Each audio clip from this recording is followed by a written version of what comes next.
Well, thank you for joining me for the next 5 minutes or so here in our Take 5 segment. This is where we take 5 minutes out of your Friday and we give you a bit of a preview of what we're going to be discussing on Sunday. So the Sunday that we're looking forward to is the very first Sunday of the month of May. In fact, it is May 1. There's actually 5 Sundays in May. It's a little special treat for you.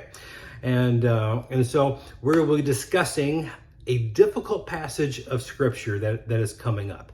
You know, over the past couple months, we have been diving into Revelation chapter 2 and 3. This is where Jesus speaks to 7 literal gatherings or 7 churches, literal churches that existed in Asia Minor back around the turn of, right at the turn of the first century, 90 AD or so, right?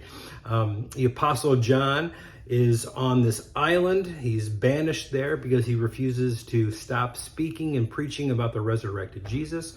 Rome does not want to make any more martyrs of the people that they've already made. So they just hope that John will just sort of just sign off in obscurity, and the remainder of his elderly years, he'll just retire. But God has different plans for John.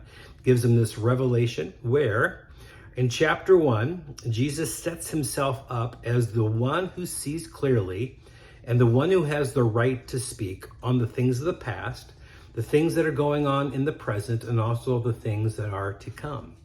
And before he gets to the things that are to come, which is usually what we think of when we think of the book of Revelation, Jesus hones in or focuses in on 7 literal churches that existed in 7 literal cities and gives them a bit of a report card. How are they doing? And so we've been spending the last couple of months looking at Jesus's definition of greatness regarding his gatherings.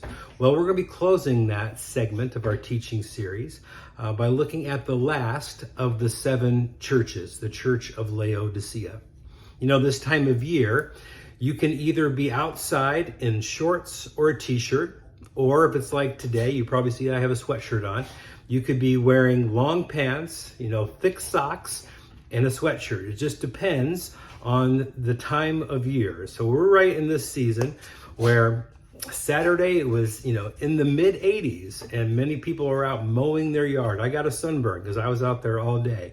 But here today, when I'm filming, it is cold. It is cold. In fact, last night I had to go outside and I had to cover my plants. So I got a little excited last Saturday, and so I planted my garden. And then I hear the weather report that we have a frost advisory. So I'm like, oh, I've got to take a couple buckets and put them over my tomato plants, right?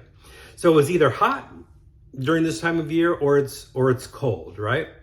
Well, this church that we are going to be looking at, Jesus actually said, I wish you were either hot or cold, but you are actually lukewarm. I wish you were like a cold, refreshing beverage on a hot day that revives you and gives you life and energy, or I wish you were like a hot drink, you know, on a cold day where you can be therapeutic, right? And so this church had some issues. This church had some problems. In fact, there is nothing but rebuke this church receives. You know, it is tough, whether personally or corporately, when you hear criticism. And obviously this criticism was not a matter of opinion because Jesus is the one who sees clearly. This is coming straight from his mouth. And yet he disciplines this church. He has some tough things to say about this church that really had spiritual apathy. But one of the things that he says toward the end of this address to this church, he says something so important. He says, those whom I discipline, I love.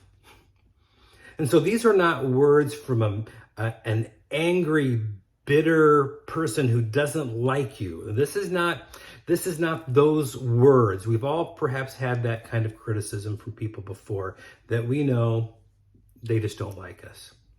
This is coming from the words from the one who sacrificed and gave all, the one who has the right, the one who sees clearly, this gathering of believers. You know, one of the toughest things I think for us to understand is the love that Christ has for us. There is nothing that we can do to make him love us more, and there's nothing that we can do to make him love us less. He simply just loves us.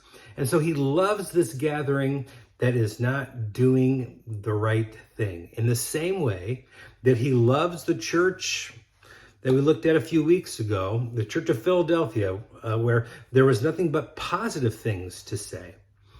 You know, in the book of Hebrews, we are told that no discipline is desired at the time, but later on produces something that is beneficial.